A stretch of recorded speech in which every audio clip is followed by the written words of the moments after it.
Ayan po si Papi guys, natutulog. Natutulog po si Papi mga palangga.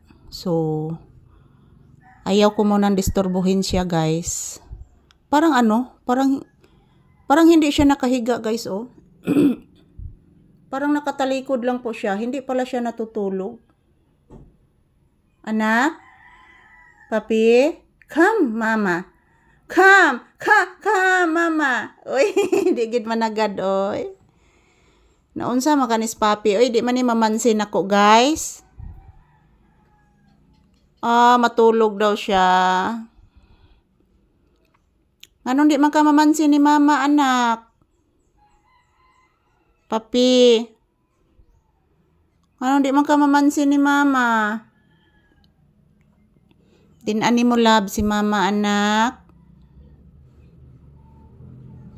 Dinani mo love si Mama Lisa.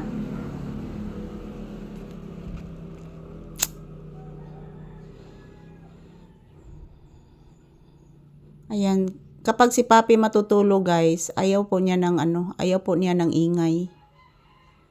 So, kaya nga hindi ko po siya dinidisturbo ngayon. Nandito lang po ako sa likuran na area sa kanyang tinutulugan guys para hindi po siya madisturbo mga langga. Kasi pag gumising na po siya guys, agad lumalapit yan sa akin agad pag gumigising siya. Kasi manghihingi yan ng pagkain.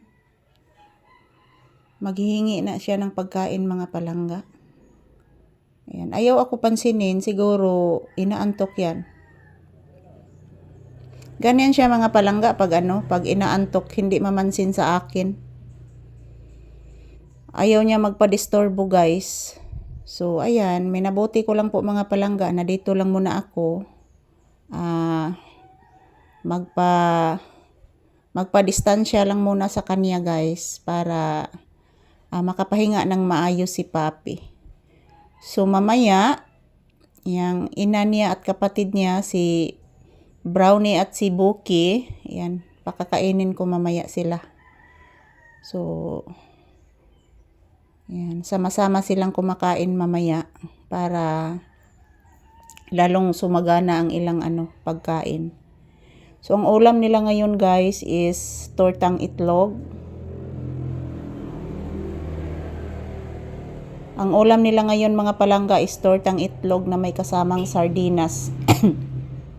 Wala po kaming ibang ulam ngayon. Wala namang nagbibinta po ng isda ngayon. So, mayroon naman po kaming sardinas dito.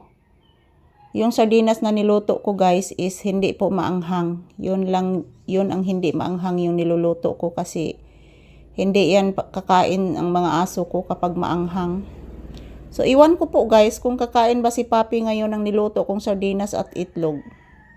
So, tinutorta ko po mga palangga para maiba naman po ang panlasa nila. So, ayan. Hindi ko muna didisturbuhin si Papi, patulugin ko muna bago ko sila pakainin para ayan, after nila kumakain guys, bibigyan ko naman po ng maiinom nila na tubig para lalo silang mabusog sa kanilang kainan. So ayan, ito lang muna guys ang aking update ni Papi ngayong umaga. So early in the morning, so tulog pa si Papi guys. Ayan, mamaya gigisingin ko at pakakainin ng agahan. So thank you for watching mga palangga. Magandang umaga po sa ating lahat. Happy Sunday everyone. Thank you for watching.